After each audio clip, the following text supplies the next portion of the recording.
अगर आपने आज इंस्टा रील देख ली या कोई यूट्यूब का वीडियो देख लिया और अचानक से आपका मन किया अरे हम भी इसी तरह से कार से उतरेंगे, ऐसे जो बंद गले का सूट पहनेंगे, ऐसे हम आएंगे सबको झाड़ देंगे, अगर ये चीजें आपके दिमाग में है तो आप यकीन मानिए आप ज्यादा दिन तक इस लाइन में नहीं टिकने वाले हैं।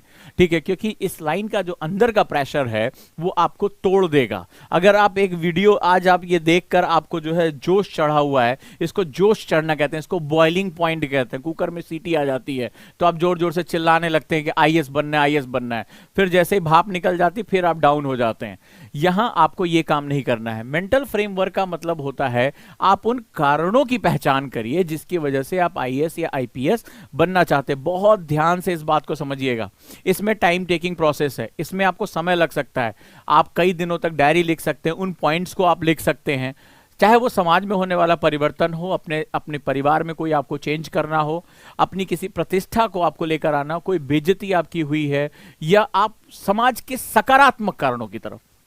तो एक तरफ निगेटिव रीजंस लिखिए और एक तरफ पॉजिटिव रीजन लिखिए। इंपॉर्टेंट बता रहा हूं, निगेटिव रीजंस भी बड़े इंपॉर्टेंट होते हैं। जैसे एक होता है रिवेंज, कि भाई मेरे साथ बहुत बुरा हुआ, मेरे परिवार के साथ बहुत बुरा हुआ, ये निगेटिव रीजन। आप बहुत गरीबी में हैं, आपने बहुत ज्यादा निगेटिविटी देखी है, लोगों ने आपको बहुत अपमानित किया है, ठीक है, आपसे अवसर छीने गए हैं, ठीक है, आपको लड़कियां हैं उनको पढ़ने नहीं दिया जा रहा है। तो ऐसे बहुत से रीजंस हो सकते हैं जिनको हम निगेटिव जो है स्टिमुलेशन कहते हैं। याद रखिए, इसको हम लोग निगेटिव स्टिमुलेशन यानी ऋणात्मक प्रेरणाएं कहते हैं। ये बड़ा इंपॉर्टेंट होता है और ये गहरी होनी चाहिए, ये बहुत वास्तविक होनी चाहिए। किसी और के सपनों को आप नहीं जी सकते, याद रखिएगा। अगर आपने किसी और के सपने की गाड़ी से उतर रहा है, फलाना आ रहा है, ठिकाना आ रहा है, कम उम्र में बन गया, ठीक है, अगर आपने ये सब देखकर अगर आपने अपने जो है करियर को तय किया तो यकीन मानिए कि 2 से 3 साल तक ये लंबा समय लेगा। इतने समय तक आप वीडियो के दम पर एनर्जी को नहीं बनाए रख पाओगे।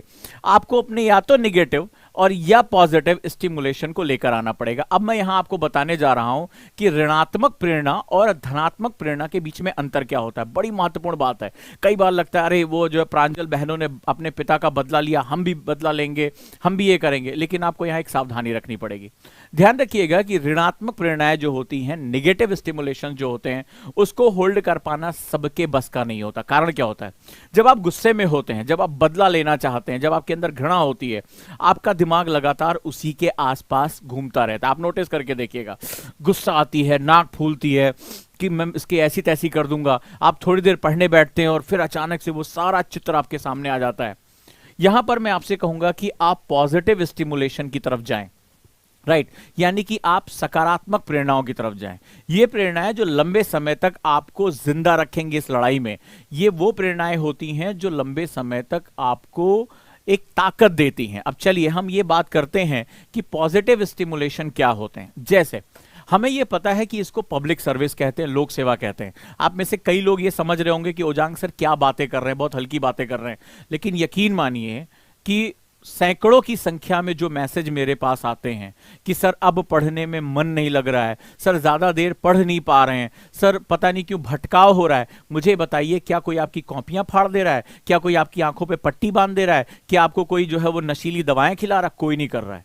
अगर ये लड़ाई अगर आप हार रहे हैं तो किसकी वजह से हार रहे हैं आप मुझे बताइएगा।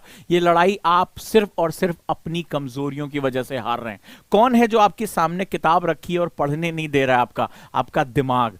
कौन है जो आपको कुर्सी से उठा दे रहा है और सोशल मीडिया की तरफ लेकर जा रहा है? कौन है? वो आपका दिमाग है। और ऐसा वो क्यों हो रहा है? क्योंकि जब भी हम किसी बड़े लक्ष्य की तरफ जाते हैं तो हमें प्रेरणाओं यानी मोटिवेशन की जरूरत पड़ती है। और ये मोटिवेशन जितनी हल्की होगी आप उतनी जल्दी थक जाएंगे।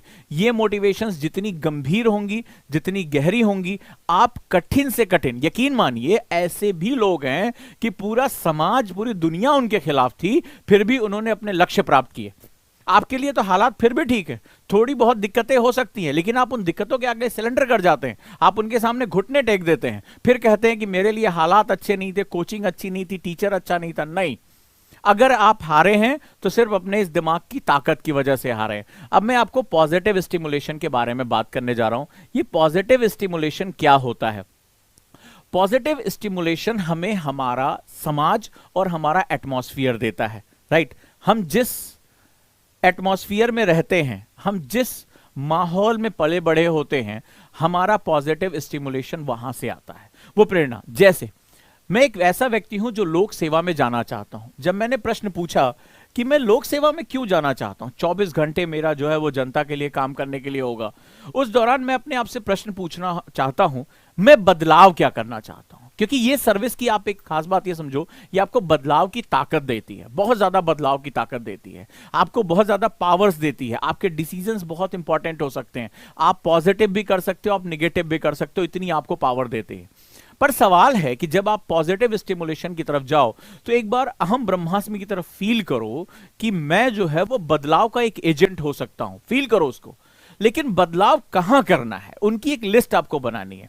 चाहे वो बालिका शिक्षा हो, बाल विवाह को रोकना हो, आज भारत का जो चरमराती स्वास्थ्य व्यवस्था है, मरते हुए लोग हैं, आपको फिर कभी भी ऐसा अगर मौका मिले, आप आईएएस बनते हैं तो आप कभी भी स्वास्थ्य सेवाओं को गिरने नहीं देंगे, आप हमेशा विजिलेंट रहेंगे, आप लोगों को मरने नहीं देंगे, भूख से मरने नहीं देंगे, लोगों के रोजगार के लिए काम करेंगे, बच्चों की शिक्षा के लिए काम करेंगे, ग्रामीण शिक्षा के लिए काम करेंगे। ऐसे बहुत से ऐसे काम हो सकते हैं जहां आप अपने देश को जानकर उन समस्याओं के प्रति आप एक मार्मिक अनुभव करते हैं, जब आपके पास एक इमोशनल फीलिंग आती है, जब इनको आप बहुत करीब से देखते हैं। और अगर आपको मौका मिले इस कोविड के बाद तो आप किसी एनजीओ में जाइए, आप यतीम घरों में जाइए जहां पर ऑर्फेनेजेस हैं, या जहां पर जो है वो ऐसे लोग रहते हैं जिनको खाने पीने का नहीं है। समय निकालिए थोड़ा सा अपनी तैयारी को करने के साथ साथ, आप ऐसी जगहों पर जाते हैं जहां पीने के पानी के लिए वो लड़ाइयां चल रही हैं, ऐसी लड़कियां जो पढ़ना चाहती हैं लेकिन जबरदस्ती उनकी शादी कर दी जा रही है या उनको मारा पीटा जा रहा है। आप उस समाज के वास्तविक चेहरे को महसूस करो, ये बड़ा जरूरी है। और उसमें भी आप अलग अलग सेगमेंट्स के साथ जाओ, जुड़ो, थोड़ा सा समय निकालो, ठीक है, ये जरूरी होता है।